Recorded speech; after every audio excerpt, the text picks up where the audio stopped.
और बहुत ही सुंदर शादी विवाह में गाने वाला गारी गीत है। चंदा छिपी जा काले बदरिया में, चंदा छिपी जा काले बदरिया में, चंदा छिपी जा।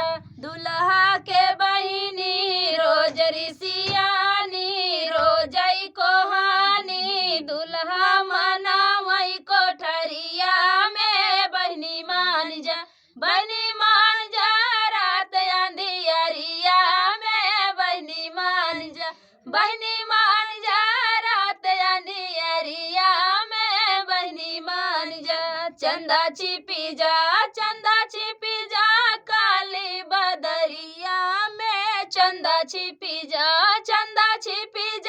काली बदरिया में, चंदा छिपी जा। ससुरु के बहिनी रोज रिसियानी, रोजई कोहानी, ससुरु मनावई कोठरिया में। बहिनी मान जा, बहिनी मान जा रात अंधियरिया में, बहिनी मान जा, बहिनी मान जा रात अंधियरिया में, बहिनी मान जा।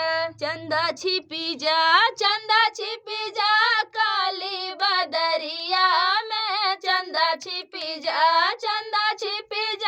काली बदरिया में, चंदा छिपी जा।